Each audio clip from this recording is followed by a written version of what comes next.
We're on to When I woke up this morning, I was feeling pretty dangerous. Learn about the past, learn about the future. Welcome back to Draft Feist, everybody. I am here. It's Walter time. That's right, Draft Feist time. Oh yeah, we are doing it, everybody. It's time to party like it's 2021 and it's draft season, which means it's time for us to do a mock draft. But wait a second, Walter. Weren't we doing a mock draft last night? I know, and you know what we're gonna do? We're gonna go ahead and continue that mock draft. Oh my God! It's a callback to last night's episode. Yes, and in tonight's episode, we do round 2 of last night's mock draft, and I will start it off a little bit off the top. We will go over some of the picks. Then I'll go ahead and discuss a little bit of why. I had a question last night, didn't check the live chat. Stupid me. I'm going to go back to that question. The question's a very good question. But first, we'll do the rundown first. At number 1 overall, I had Trevor Lawrence. Number 2 overall, Zach Wilson. Number 3 overall, the San Francisco 49ers select Justin Fields. Yes, I know. I predicted the pro day today. Today, Justin Fields had his pro day. He ran a 4.40. That's a lot of fours, but a lot of good fours, everybody. And then he threw the ball against air indoors, so not even like windy air, but he looked really good doing it. And then Mack Jones also same exact time, second pro day. Very lucky Mack Jones plays for Alabama. They get some special treatment because they always have some special players. So Mack Jones, he threw against air. Might have also been on an indoor facility. And again, might have also been throwing against air as well. Maybe not just air, maybe stagnant air, maybe fresh air. We never know how they pipe in the air in those places. So, yes. And then the other question for 3, the other player who might be in the running for 3 is Trey Lance of North Dakota State. And I like Trey Lance, and I think Trey Lance does a lot of things cool and very good. And if he got to play this year, I think he'd be just as much in the talk for the top 3 guys as everybody else.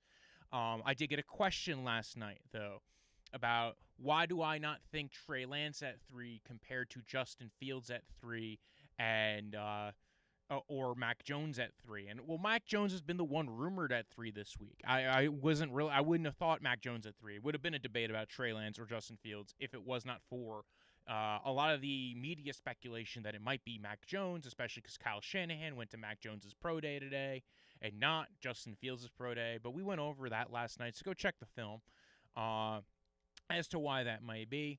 Trey Lance, North Dakota State, they already had their pro day. But it's possible Kyle Shanahan did not want to tip his hand on who he's picking. It's possible all these connections are out in the ether, and he still takes Trey Lance at number 3 overall. I totally buy that mentality. It definitely makes sense. The reasons why I might think not. First off, Trey Lance on film looks like the most spectacular athlete on the planet, but you got to realize he's playing at North Dakota State. And a lot of times he is the best athlete on the field. There's some thought, he runs a play-action style offense. He's been in a play-action style heavy offense, a lot of boot action, under center. I don't think that matters as much. Like, I know people want to say, oh, well, this translates, and it does. He did not have a ton of pass attempts. They ran the ball a lot. He's a really good runner, but there is a question of who's the better athlete, Fields or Lance, and you got to realize that when Fields was running the ball, he was playing against top competition and running against them, often in the playoffs as well for the college football playoffs. Whereas, you look at a guy like Trey Lance, and a lot of the guys he's out competing and out athleting are not as high level. I don't even know. I don't have the number right now. I don't know if Trey Lance actually did his 40. Some guys don't always do it. I got to check his numbers on that, though. He's also a bigger guy. Like I think Trey Lance is interesting because if you had asked people about 2 months ago who's the better athlete, and there's still an argument for Trey Lance being the better athlete. The other thing that Justin Fields, everything that Trey Lance does, Justin Fields does better, right? Justin Fields is a better pocket passer. Justin Fields throws a better touch and better accuracy, and over the last 2 years, I think that does make a difference. So when you have the extra game film, when you've seen the guy play against top-end competition, I get that there's some questions. Oh, can he process things well? I've gone over this multiple times. I like Fields. I like Fields' film. Northwestern Indiana, I think they showed question marks on tape. They did not show he is a bad quarterback. And I think that's the mistake that people walk away with those games with. So that's kind of my little ditty on it. Trey Lance can absolutely be in play at 3. I don't know what Kyle Shanahan's thinking as far as that goes, but I would lean Fields. I don't know right now that I see anything that Mack Jones or Trey Lance does that is better than Justin Fields, and that's what I'm going to end with that as far as like to an elite degree. So go to the next one. 4 overall, Kyle Pitts, the Atlanta Falcons. This has been kind of a little bit of an internet rumor. Number 5, Penny Sewell. This has been kind of going back a bit. Now, there are people who think that maybe they'll go Jamar Chase, especially if Joe Burrow's lobbying for Jamar Chase. It's definitely a possibility. 6, we had the argument between Jamar Chase, Jalen Waddle, Devontae Smith. This time around, I went Jamar Chase. Next time, I'll probably go Jalen Waddle.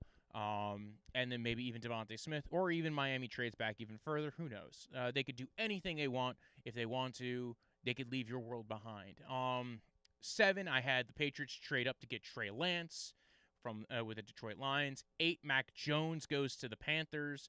9, J.C. Horn goes to Denver. And 10, by the way, 9, I got a call from a Denver fan. He was like, you know what? I dug it. It was a good move. I would have went Parsons.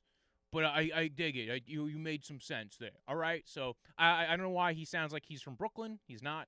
But there are some Denver fans in Brooklyn, so you never know. 10, Patrick Surtain the second. 11, Rashawn Slater, the Giants. 12, Devontae Smith to the Eagles. 13, Jalen Waddle to the Chargers. 14, Kwity Paye to the Vikings. I know a lot of people have maybe been mocking offensive linemen here.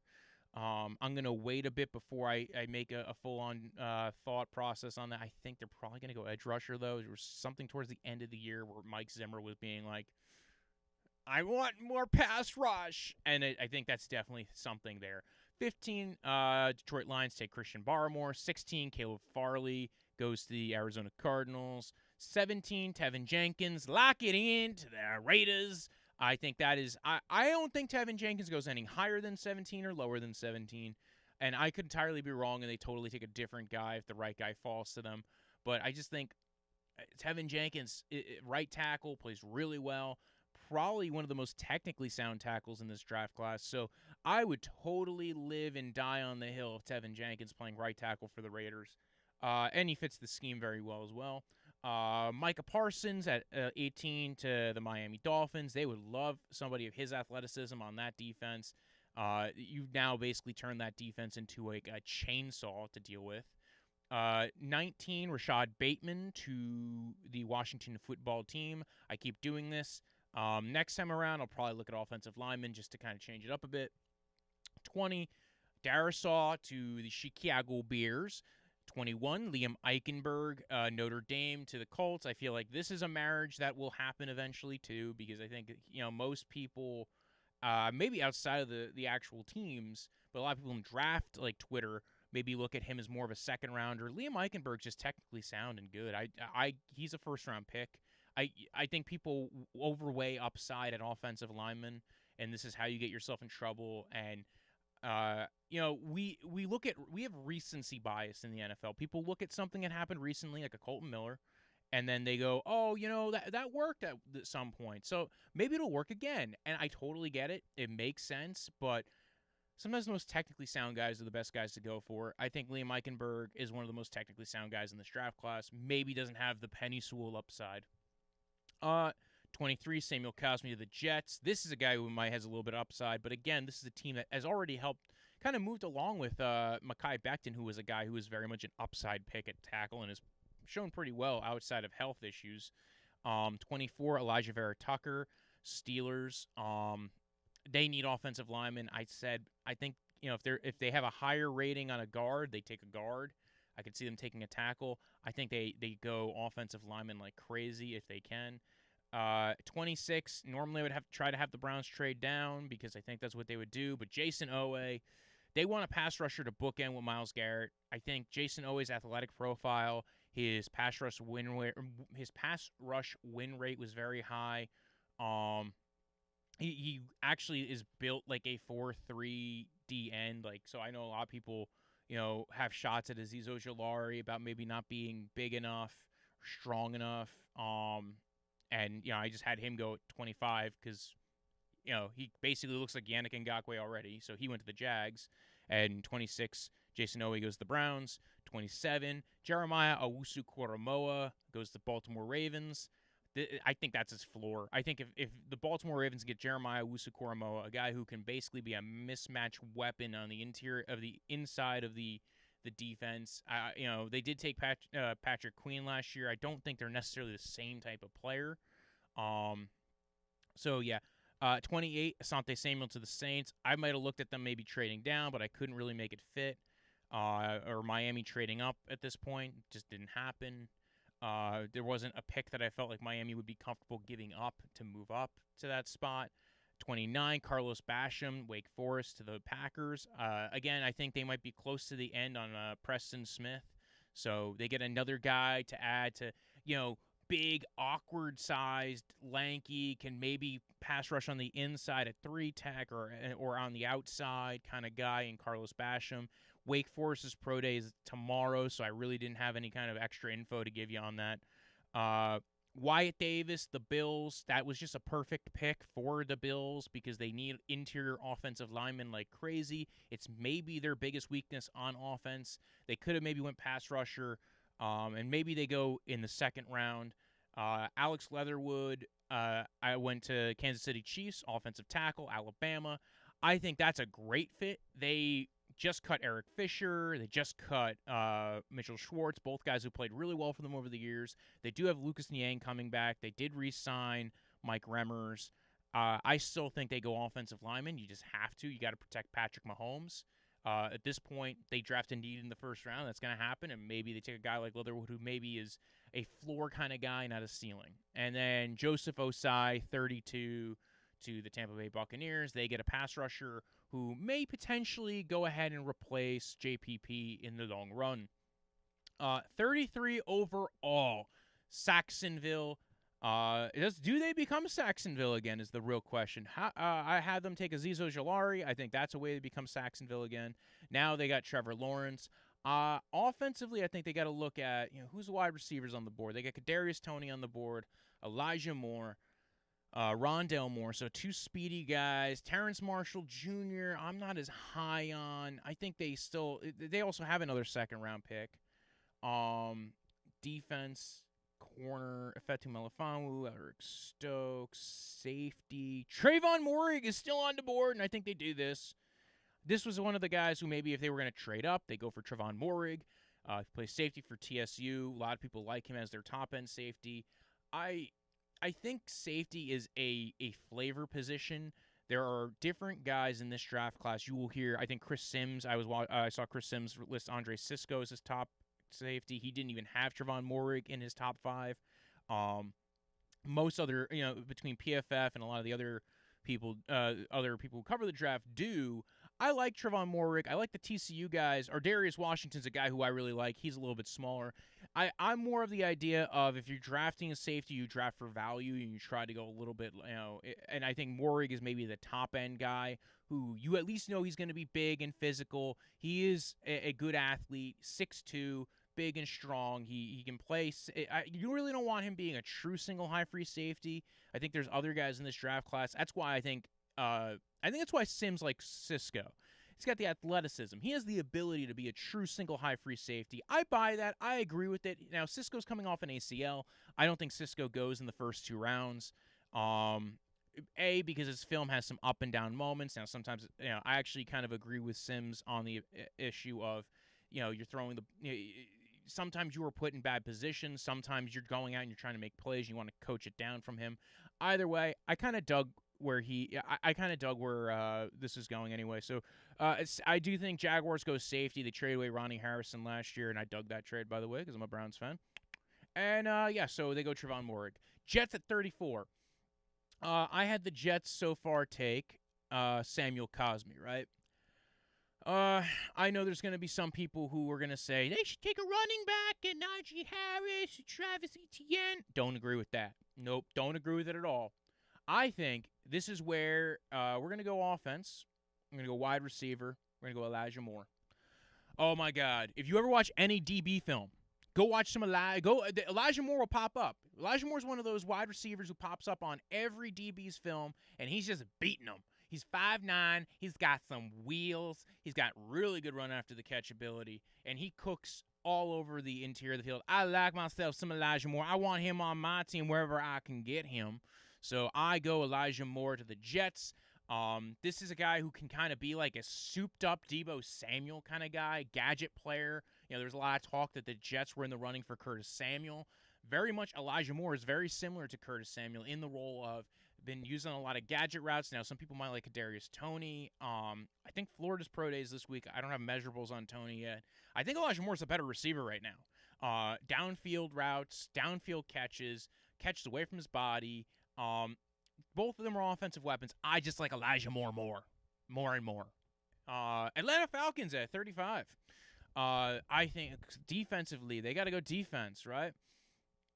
They can go edge rusher here. Jalen Phillips is on the board. I think it's a little risky for them to go Jalen Phillips. They've had a history of guys just not panning out, partially because of injury. Gregory Rousseau had a kind of a mixed pro day. And if you watched film of Rousseau and Jalen Phillips back-to-back, I think I might have said this last night, they just show different kind of ability. Jalen Phillips shows technical refinement plus athleticism, whereas Rousseau shows size and strength and pseudo, it's weird. I'll talk more on another episode about Rousseau. I think there's some reasons why he might have tested not as great, not horrible. Like, he didn't totally tank his pro day, which it's kind of hard to tank a pro day completely. So let's see. Ronnie Perkins did not test well, but that's not always the case with what you want with edge rushers, is that you don't always have to test out the house. Oh, I know who they might go for. Eric Stokes out of Georgia. Athletic. Dean Pease is going to be running a lot more of a blitzing defense, right? They're going to be, Dean Pease comes from the Titans. They had, just a while back, they had Logan Ryan and Malcolm Butler and Adoree Jackson. They were playing a lot of good coverage, and they were blitzing, and they actually had a really good defense by doing it. Dean Pease loves blitzing. So he's going to want some man corners. And I could see Tyson Campbell, Eric Stokes here. I think I'm going Eric Stokes. I think that's perfect. Atlanta needs corners. # Atlanta needs corners. If Atlanta trades down, I see them possibly being one of those teams that takes, J.C. Horn or Patrick Surtain. I just don't see them taking Surtain at 4, especially when they have a guy like a tight end like Pitts on the board. At 36, man, this is the dream that I'm thinking of for the Miami Dolphins, right? Jalen Phillips. Oh, my God, I can't believe I haven't even showed you guys the board. I'm an idiot. Let's put it to the left, right? I just took Jalen Phillips. If you were just tuning in for the second round, Trevon Moehrig at 33, Elijah Moore at 34, Eric Stokes at 35, Jalen Phillips at 36. Jalen Phillips is falling to the second round in this mock draft. Why? The concussion issues, right? And I also transition this. Yes, he's falling because of the concussion issues. I get that. I think that, but there's going to be a team that has enough picks in this draft, because there's at least 3 teams that have a lot of surplus of high-value picks that have very well I think Miami is the perfect team to do this. They have a lot of high-value picks. They can't use them all, and they have a need at edge rusher, right? Emmanuel Ogbah has been really good at edge rusher for them. They signed him last year. They traded away Shaq Lawson. They cut Kyle Van Noy. I think Jalen Phillips to them in the second round is them using a premium pick. They already got picks into the future. They're literally playing back to the future with picks. And at this point, Jalen Phillips gives them an edge rush presence they do not have. I could see them trading up into the first to grab this guy. The reason why I'd be worried about taking Jalen Phillips, and I think I mentioned this last night in the live stream, so I'm just going to be quick about it, is that players with a concussion history have 1/3 of a chance of making it past 5 years in the NFL as players without a concussion history. So it's why Jalen Phillips probably won't go in the first round, because you're expecting your first-round picks to hopefully make it to their second contract. So good roster building means that teams that really need that player to last and maybe make it to a second contract are not going to go ahead and draft him in the first round. I don't think the Browns would take him in the first round. I don't think the Broncos would take him in the first round unless they got him in a trade back. I don't think the Jets should, because the Jets would not be the right team to do this. The Jets have a young roster. They're looking to build towards the future. They already signed a guy with injury risk concerns like Carl Lawson. Quinnen Williams has had a little bit of an injury issue last year towards the end of the year. So defensive line, I think it would be great if they went D-line, they go pass rusher, and maybe, I might have them trade up into this. We'll see what happens if there's a guy who's falling. But Jalen Phillips, perfect for Miami because they have the excess amount of premium picks. 37 overall, the Eagles, right? Another team that I could have, they're willing to take those kind of risks on players. And I've done mock drafts where I've had them do that. I don't think they go that way right now. I could see them going corner here. Tyson Campbell's still on the board. Ifeatu Melifonwu's still on the board. I had them taking Devontae Smith, edge rusher. Gregory Rousseau's still on the board. Ronnie Perkins, I think, still a little high for those guys. Offensively, I had them taking. Dylan Radins is gone. Jalen Mayfield. I think they look at guard. Trey Smith is on the board. That's a little high. Creed Humphrey is still on the board. Landon Dickerson is on the board. Both these guys, top two centers in this draft, both very good players. Landon Dickerson, he's a mauler. He is great. I want him on my team. He's going to fall because he's got a couple of knee issues over the years. He's coming off a torn ACL late in the college season. But for the Eagles, I was saying before, Eagles might not be too worried about taking injury risks, especially guys who might have to sit and wait a little bit. They got Jason Kelce on the roster, right? Jason Kelce's a great center, but he's getting older. I think he's kind of towards his last year on the Eagles. Landon Dickerson at 37 overall to the Philadelphia Eagles. 38 overall, the Cincinnati Bengals.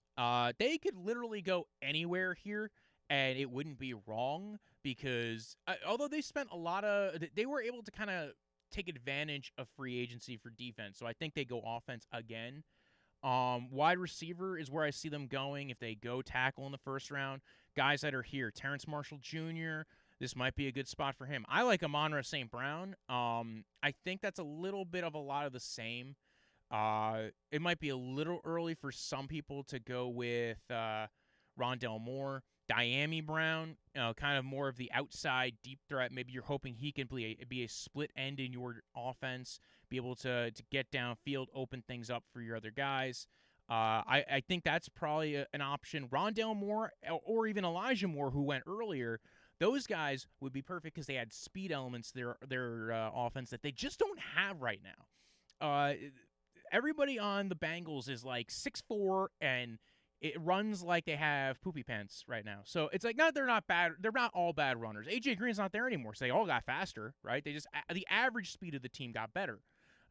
Just because AJ Green's not there anymore, because he's kind of like I was saying before, he was kind of he's got a little bit of the old to him. He caught the old, everybody. It happens to all of us. Kadarius Toney, bit of a run after catch guy, gadget guy. Not truly great route runner yet. Does a little bit of the head bob that he likes to do when he runs routes. Sometimes you just got to stick your foot in the ground and go, Kadarius. I think he's going to be a solid wide receiver in the NFL. His athleticism is going to really show up. Now, I'm going to say this, and tomorrow's going to blow. He's going to like totally lose his pro day, like some other guys have done so far. But I think Kadarius, he had a good Senior Bowl. He really showed out at the Senior Bowl. I think a lot of teams got to be familiar with him, including the Bengals, who actually were at the Senior Bowl. They could also go Dwayne Eskridge, who is a bit older of a prospect, 24 years old, has solid wheels, but is also a little bit of a late bloomer as far as receiver goes. At 39 overall, I think the Panthers are a team that maybe looks to trade back, accumulate picks. But since they didn't have to trade up, I think they could also go receiver. I think they could go defense. Do I see a value that is falling here? Linebacker Zaven Collins would be an interesting one. They kind of like those. They like those guys who are maybe a little bit hybrid kind of players for them.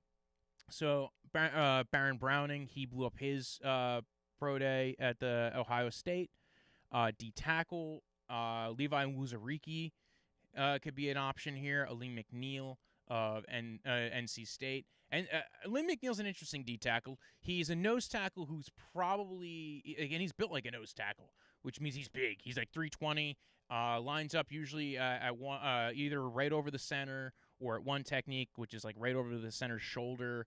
And I think that he can even, I would be intrigued by trying to play him at 3 technique just to see what it would look like, because like a 320-pound 3 technique is not a typical thing. 3 technique is a guy who lines up over guard, and basically your job is to go ahead and shoot the gap and try to get to the quarterback, blow up the run plays like that. I think there's ways you can utilize a Lynn McNeil. I think he's got a high upside kind of ceiling to him as far as his ability goes. Same thing with Levi Muzurike. Well, not the same thing. Levi Muzurike is a lot smaller, about like 290, very athletic though. He's another guy who's going to be a little bit of a gap shooter. Offensive line, they could definitely go. They address offensive line in free agency. Guys who were left on the board: Josh Myers, Creed Humphrey. I think this is where Creed Humphrey stops. I think this is where he's got to go. Because yes, they have Matt Paradise. I don't know how much longer Matt Paradise is there for.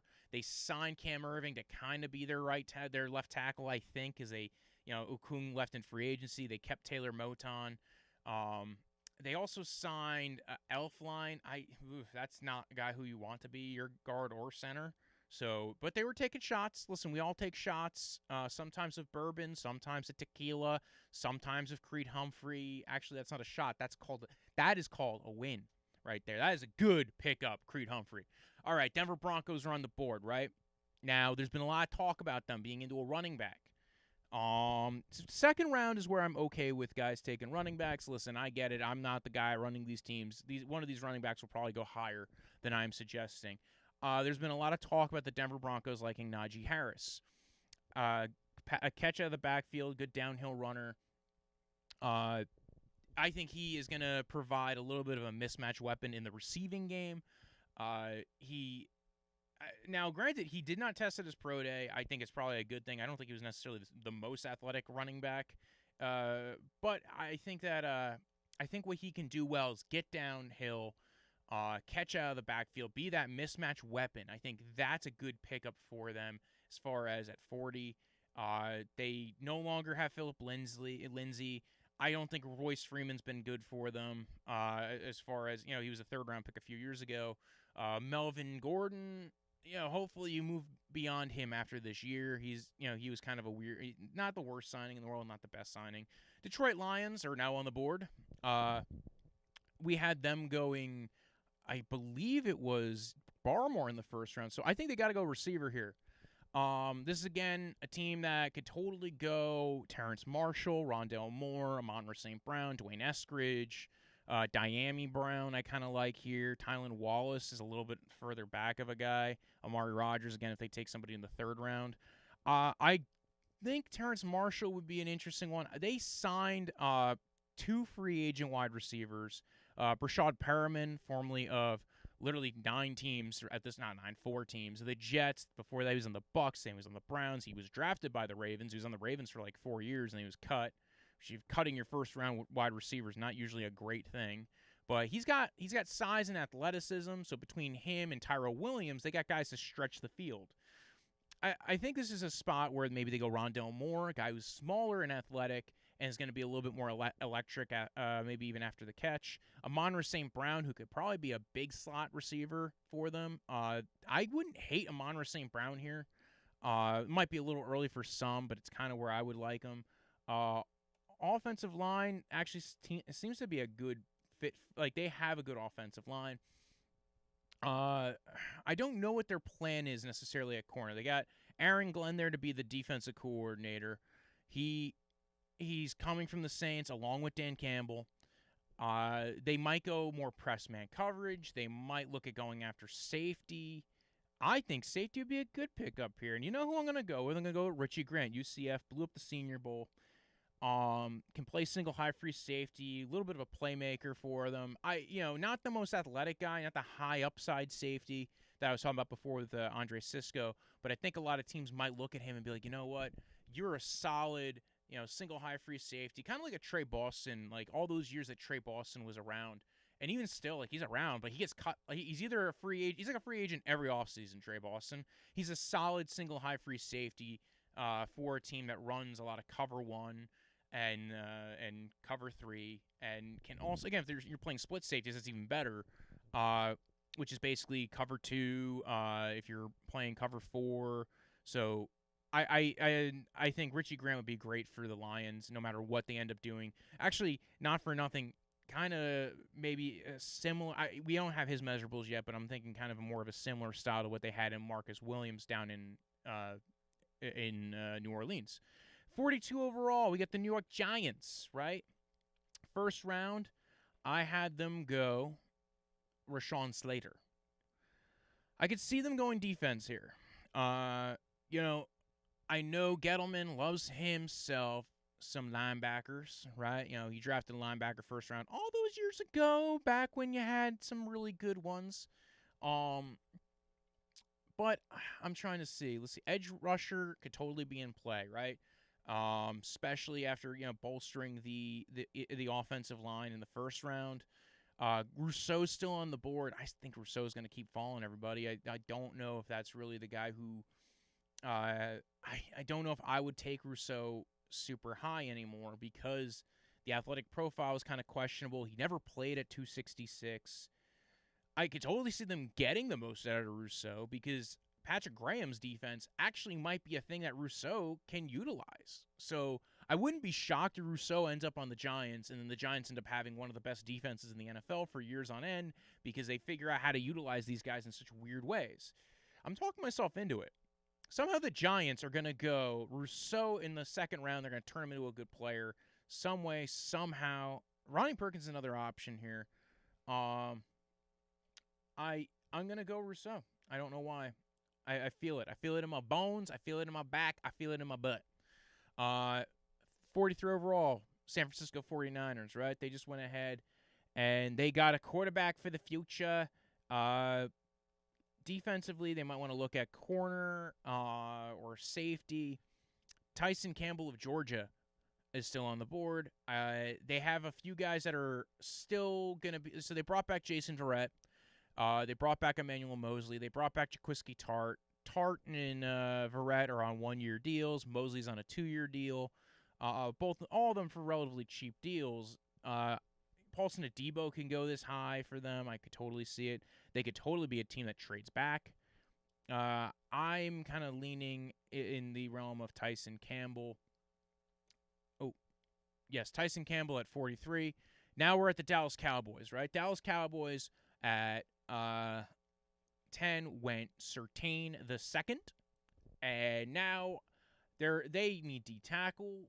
They can go Lim McNeil. Levi Wuzuriki, I think that's a little skinny for what they might be looking for in a second-round D-tackle. Offensively, they might look at – no, they're not going to go they might look at wide receiver because Michael Gallup's coming to the end of his contract. They see a guy that they like that fell to the second round. I don't see somebody like a CeeDee Lamb value here. Offensive lineman, for them, there's not somebody who I truly like a lot. Josh Myers, Quinn Moritz are guys who may be a little bit further down. Drake Jackson, Kentucky, that's another guy a little bit further down they can go after. Offensive tackle, Walker Little, eventually to replace their big tackles that they already have, La'el Collins, Tyron Smith, especially Tyron Smith because he's been out quite a bit over the years. I think replacing Tyron Smith is the eventual goal. They did push a lot of those guys' money out into the future. So I think maybe they wait a little bit longer to address that position. Tight end, on the other hand, Pat Freiermuth of Penn State, Brevin Jordan, Hunter Long. Those guys are all interesting pickups. Brevin Jordan did not test very well at Miami's Pro Day. I think his testing might have been a bigger red flag than Rousseau's testing. So I think maybe he doesn't get picked as high, although this is still really high if you were going to take Brevin Jordan. Pat Freiermuth, on the other hand, he didn't even test. I don't know how big teams are going to feel about that, but they don't really have a big play tight end. They don't have a guy who maybe, Pat Freiermuth might be the good pickup for them here, where they have a guy who can play pretty consistently. I dig it. I like Pat Freiermuth. Let's go with Freiermuth here. They could also go edge rusher if they thought an edge rusher was available that they liked. D tackle. I don't think they go linebacker. They spent a lot of money on their linebackers. Linebackers weren't even that good. I would be a big fan of them taking D tackle maybe a little bit later on, that maybe plug up the middle. 45, Jacksonville Jaguars. Man, they just take all the picks in this draft. Trevon Moehrig was a previous pick. Azeez Ojulari and Trevor Lawrence. We are building a team here, folks. And I could see them, again, going up the middle of the field. Elijah Molden, Washington's kind of more of a quasi slot corner / safety like Budda Baker. To go safety in the second round would be kind of impressive. And again, some people might even have Elijah Molden very high on their board, very low on their board. Depends on what you value. Elijah Molden can cover out of the slot. He's a guy who you might use to kind of shut down tight ends. If you're a team that's playing a lot of Lamar Jackson every year, he might be a guy who you're like, hey, go ahead and spy Lamar Jackson. You'll play kind of nickelbacker role. Get him closer to the line of scrimmage and cover guys coming out. I dig that position for him. Aaron Robinson of UCF. I think they can go corner. Trill Williams is a little high for Trill Williams. Efetu Melifonwu does not fit necessarily what I would see them doing. That doesn't mean it would be a horrible pickup. Kelvin Joseph of Kentucky has some really interesting tape. He got really good feet. Doesn't always know where his hands, eyes, and ears should be, but a very good feet, can stick in the hip of anybody. Awareness kind of goes in and out, but sometimes he plays really well. And then he also has a little bit of off the field. I wouldn't be shocked if the Jags took him at some point, especially higher than most of the other teams were taking him. But when you transfer out of LSU after you get suspended from the bowl game, which is what happened with him at LSU, and then when he was at Kentucky, he half opted out of the bowl game, and they're like, well, we don't want you just hanging out and standing there all the time. So, and part of the issue at LSU was a failed drug test, so that might be a little bit less of a worry given the state of the NFL right now and failed drug tests. I don't mind them sticking with, going with Kelvin Joseph. And if you're looking to go a lot more man coverage, I think Kelvin Joseph's the right move here. And then Paulson Adebo's another one I could see them going. Did they go wide receiver? No, they didn't go wide receiver yet. Terrence Marshall Jr. is on the board. They did sign Marvin Jones, and the speedy receiver from the Colts and the Patriots, and then he was on Seattle last year, and I could never remember his goddamn name. Philip Dorsett. There we go. Philip Dorsett, they signed him. I don't think he's preventing you from signing anybody. They do have DJ Chark. They do have Laviska Shenault, who they drafted last year. I think this is a time for Rondale Moore to come off the board. Go for need for speed offense, right? That's what I'm thinking here. You have Laviska Shenault. You have, now you have Rondale Moore. The way you can use those two guys, Rondale Moore is going to not, he might even fall further than this. He had very good athleticism and good testing, but his best film was from, literally 2 years ago. Some injury concerns, but apparently, I think his athleticism is just so far off the charts. What he can do as a mismatch weapon is kind of intriguing. Another team I could see taking Diami Brown to kind of maybe be able to utilize DJ Chark a little bit more around the formation. But since you have DJ Chark, go for a guy who maybe can add another speed element to your offense and then clear out the field a little bit. 46 overall, the Detroit Lions. One of these is I think this is the Patriots pick from the trade back. They took Richie Grant. They took Borromore. Who here is going to bite kneecaps, right? This is what we're looking for. We're looking for players to bite kneecaps. When I think of biting kneecaps, I think of defense for some reason, but there's probably some offensive players that are looking to bite some kneecaps. I think this would be really high to take Hunter Long. Terrence Marshall does not like biting kneecaps. He didn't want to play against Alabama earlier this season, so I think that's probably out for them. I could see them taking wide receiver. Again, maybe a good spot to take Amon-Ra St. Brown. You know what? I like that. He's kind of a Juju Smith-Schuster kind of player. I dig it. That's kind of a good spot for him because you have two guys with a lot of athleticism going downfield. I dig that. You maybe draft another speed guy a little bit later on in the third, fourth round. But you get a guy like Amon St. Brown who's going to be kind of like your Cooper Kupp kind of guy who can create mismatches in the inside of the on the interior of the field. You have T.J. Hawkinson, who's going to be your tight end. You could also look at more tight ends. It's not like, you're not prevented from looking at tight ends. You're not married to one tight end. You can play up to 3, even 4 tight ends, and they're pretty beautiful. I'm sorry, folks. Now we're getting into a tight end fetish. We don't want to have any of those. There are some teams that already have tight end fetishes, so we don't need more of that. But yes, Amon St. Brown would be great if you're running him as a slot receiver. Could also play outside, but it just reminds me a lot of Juju Smith-Schuster, another USC receiver who has that big size, athleticism, mismatch potential. And he's not huge. He's not like 6'2", but neither is Juju. So, 47 overall. The Los Angeles Chargers. And again, if you have any questions, comments, concerns, or suggestions, go ahead and drop it in the chat, everybody. And I'll look. I got it up behind the video. I got it up behind everything right now. I can see it this time around. LA Chargers, first round, I had them going Jalen Waddle. That was actually, like I said, that's kind of an electric move for them. They're not always worried about injury risk. This time around, I think offensive line's got to be on your board, right? They signed some offensive linemen. Are there tackles that are available? Jalen Mayfield, Dylan Radins. I think Radins might be the option here. Walker Little is kind of a high upside pick. It's a little early for him, to be honest, for my comfortability. Defense, they could look edge rusher. They could look linebacker. I still have Zaven Collins on the board, and I think Zaven Collins might be a guy who his range of picks could be anywhere from, he can go easily in the first round, or he can go in the second round, or even drop to the third round, because I think teams are going to have a hard time figuring out what they're going to do with him. Chargers could also go corner. They could go safety. I think Cisco is a little high for Cisco. Ronnie Perkins. They do kind of need to replace what they had in Melvin Ingram. You pair him up with Joey Bosa, the Bosa with the bigger nosa, Joey Bosa. And I think that Perkins, he's got length, he's got strength. He won a couple of reps against Tevin Jenkins, a guy who I said, again, has played against quite a few pass rushers in this class, has held up very well.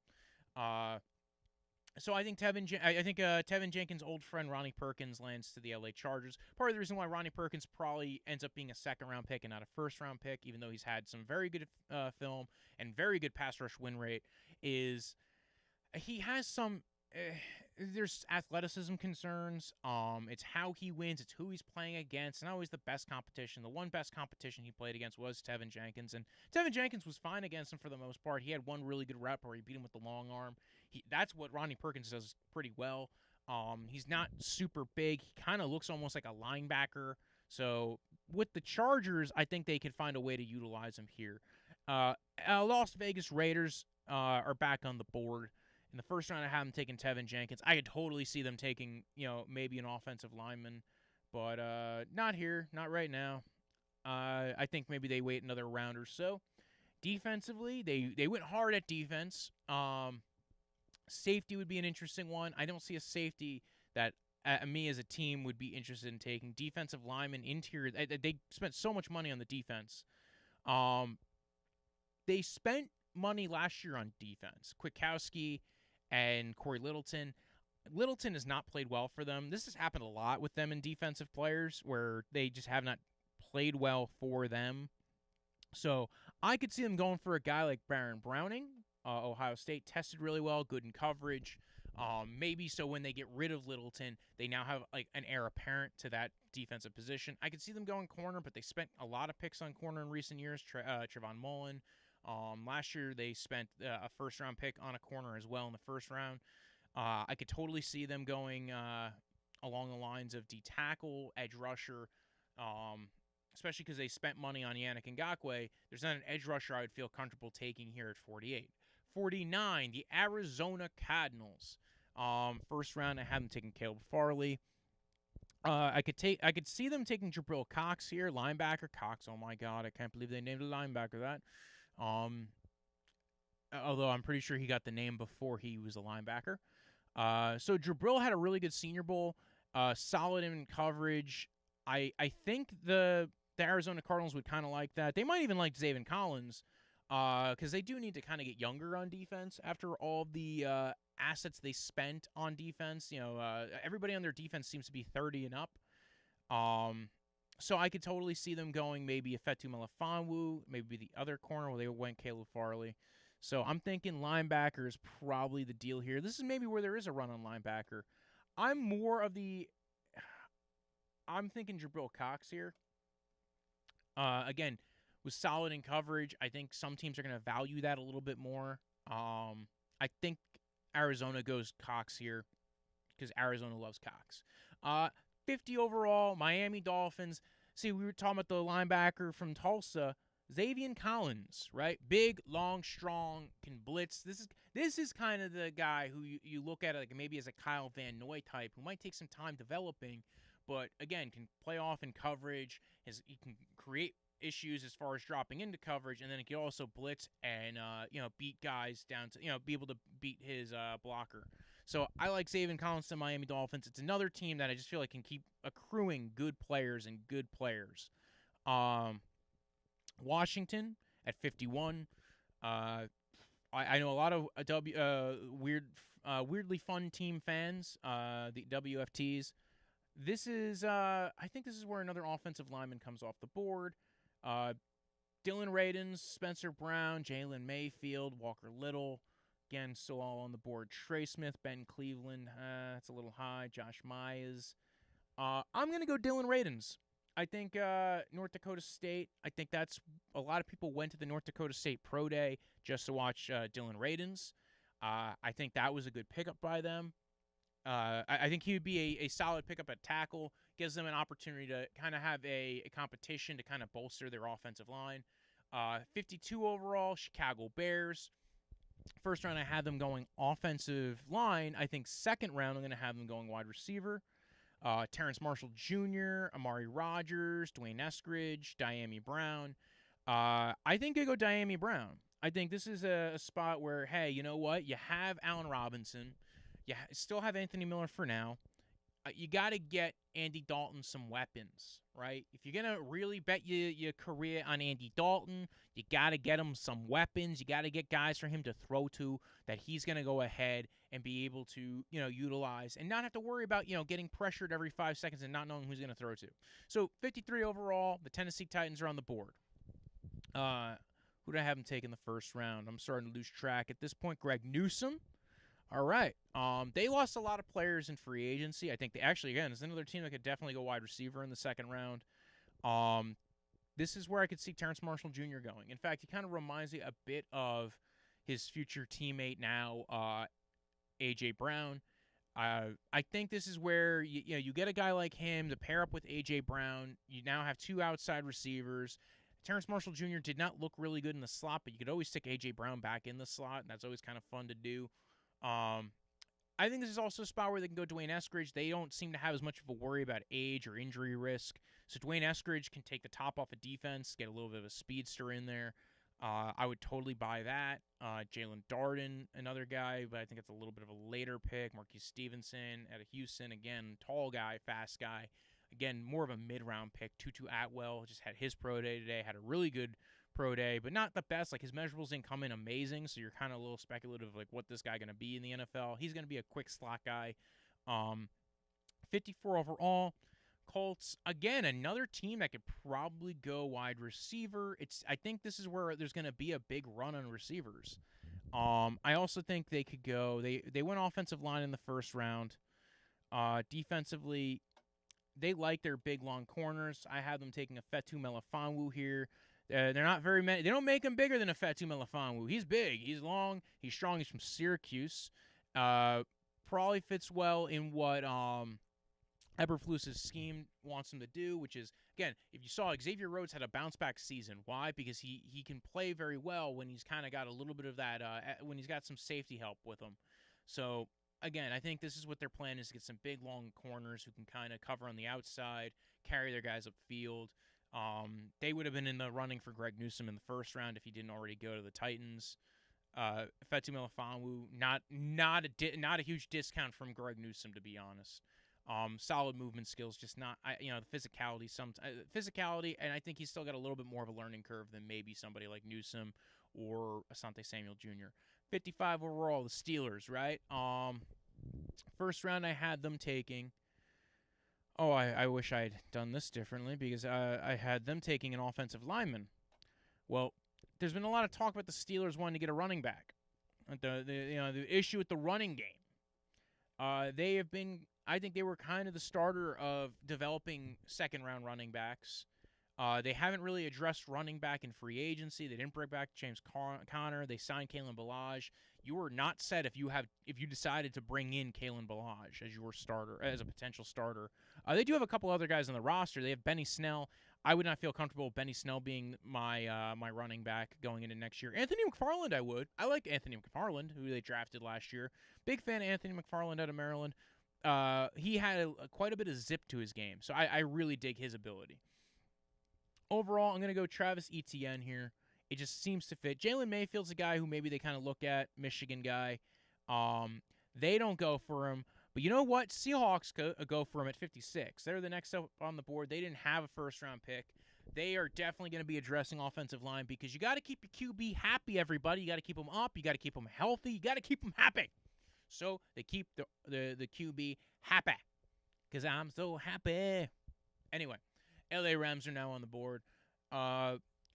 I can never tell you what the LA Rams are going to do. Usually it's whoever they lost in free agency, they just go ahead and get a similar guy to, or a guy they already have on their team. They lost corners this year. So I could see them going defensively. Let's go corner. Oh, Elijah Molden. Perfect, right? Because here's the thing. Elijah Molden can at least replace a little bit what you had in Troy Hill. I don't think you're replacing what you had in John Johnson with Elijah Molden. Maybe. We haven't really seen him play very far. And it's not like he can't play free safety. He just never really did it. Like I said before, very much a Buda Baker kind of player. I think that would be perfect for L.A. Kind of see what they're going to keep doing. If they're going to keep Staley's defense, they're going to adjust a little bit more. It was the number one defense last year for a reason. 58 overall. The Ravens are on the board. Again, team that could often trade down to accrue more mid-round picks. They took Jeremiah Owusu-Koramoah in the first round. Now in this round, I could see them going defense. I think offensive line.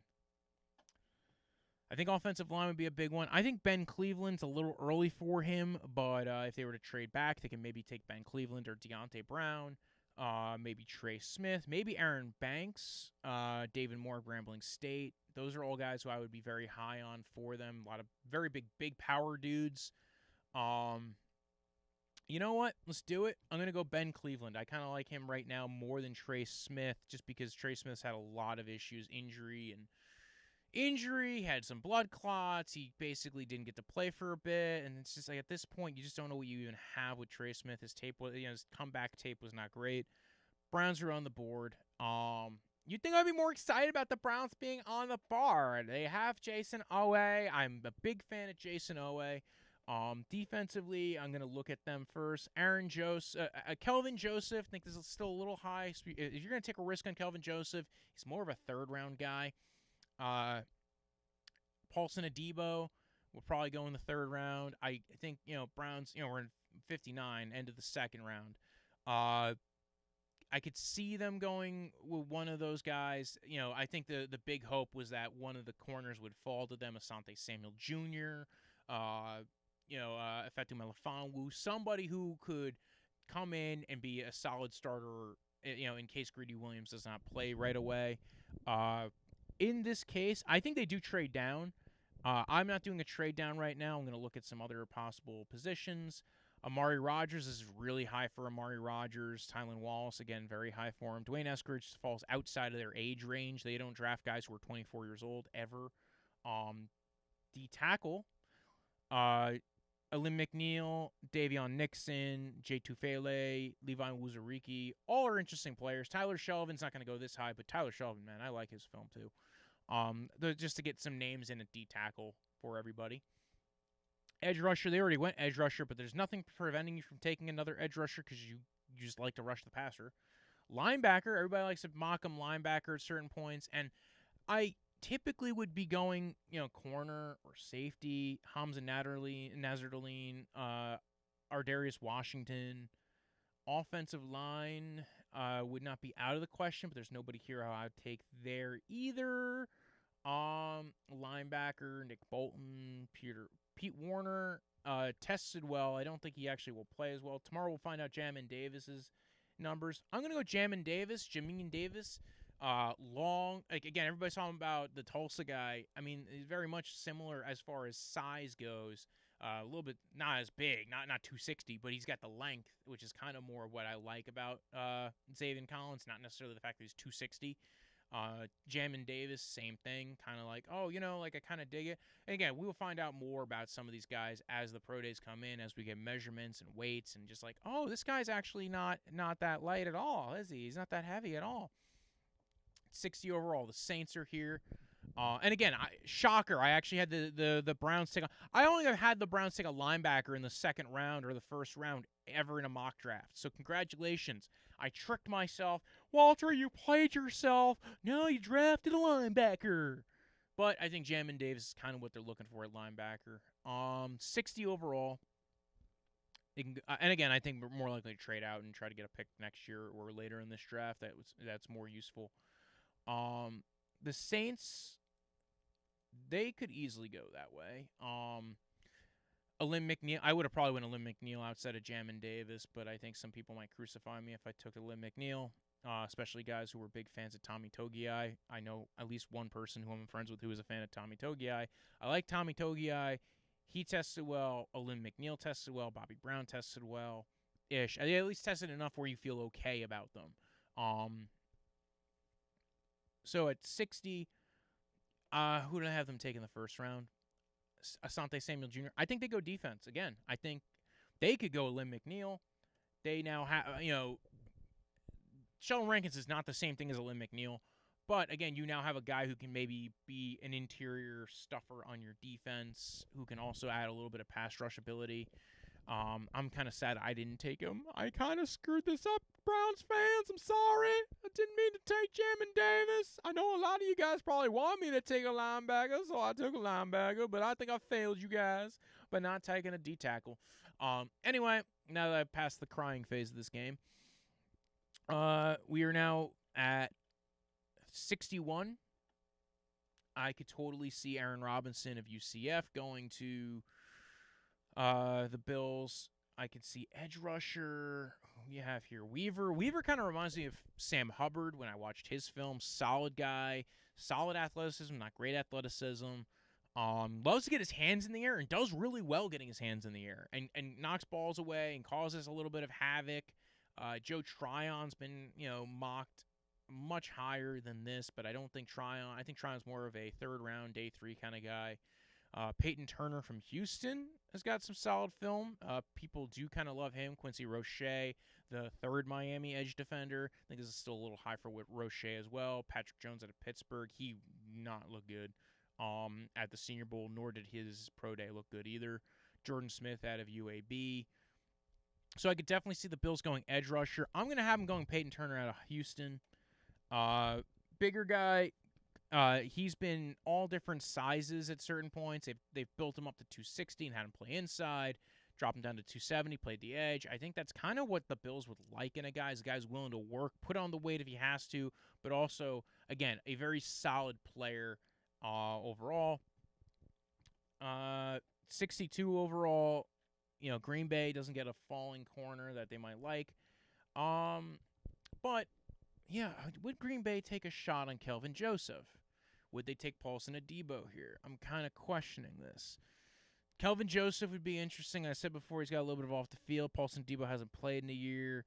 Shakur Brown in Michigan, a little bit further down the board. I could see them going Paulson Adebo. They kind of like that big, long guy at corner. This is going to be a weird year when you're drafting. You're gonna not always have, he was an opt-out, so you're gonna have to look at tape from 2 years ago, 2019. But he was really good. He's got really good size. 63, Kansas City Chiefs. What are they gonna do at 63, Walter? Alex Leatherwood went off the board of them in the first round. I could see them taking wide receiver if there's one available that they like. I don't see one that they would maybe take here. They could take Eskridge or Atwell, guy who can maybe be a speed mismatch weapon because they just love those kind of guys.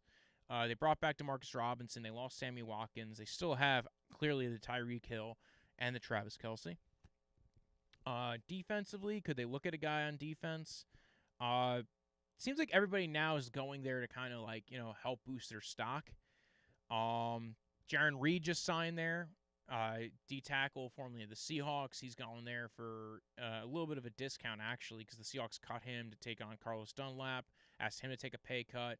He said no. They signed Dunlap to a 2-year deal, and they said bye-bye, Reed. Reed goes to the Chiefs, so the interior of that defense is looking kind of good. I think this is where Levi Onwuzurike goes. 290, good athleticism. But his defense didn't really play like a typical, you're not quite sure what his role is going to be in the NFL, kind of like a Hercules Mataafa kind of guy. So this is kind of the guy that the Chiefs do really well developing and building around, turning them into real players. So I go Levi Onwuzurike here at 64. The Tampa Bay Buccaneers, they could easily take a shot on Kelvin Joseph because they...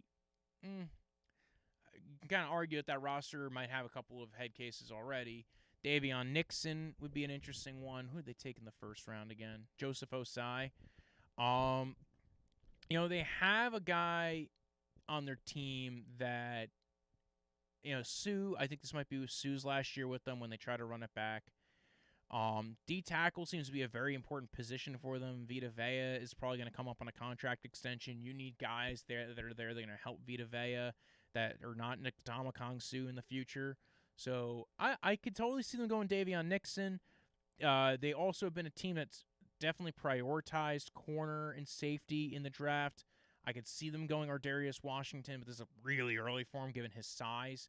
He measured in at 5'8". He's not heavy. His testing did not go great, and that's, again, at a pro day. Aaron Robinson out of UCF. Kelvin Joseph. I'm going to have him go Kelvin Joseph. They seem to have the balls to do that kind of a thing, and he can turn into a really good player for them. And I think that's it for the second round, everybody. Mock Draft Tuesday. Just another Mock Draft Tuesday. Overall, the only picks I was upset with were my own teams. So Walter, don't do that. Don't do that, Walter. So overall, I think it's going to be a great draft. I'm going to do this every week, at least the Monday mock draft. Tune in every Monday. They're going to be like 11:15, 11:30 p.m. at night, and we'll go for the first round, and I will try to make sure we do a second round on Tuesdays. The round 2 Tuesday. And again, follow the podcast at DraftVice on Twitter, at DraftVice_football on Instagram. You can follow me at BROJO. Death is in the end of laugh. Punch like a delicious drink you drink in the summer. I'll also be posting up 1-minute videos of my thoughts on all of the free agency signings. So go ahead and check those out. I have the Oakland Raiders dropping tomorrow. It's already up on the TikTok, so go check out the TikTok. Follow me on all the platforms, at DraftVice and at Brojo Death Punch. I'm everywhere on those two things. And outside of that, thank you. Have fun. I'm going to save this mock draft to maybe do a third one later on this week. I might start doing team-specific mock drafts over the next couple of weeks as well. And I'm going to have some guests on, maybe even invite people to come on and do mock drafts with me on Mock Draft Monday. Another Mock Draft Monday, not another Sunday. All right, Walter, stop singing. We're on to When I woke up this morning, I was feeling pretty dangerous. about the past and about the future.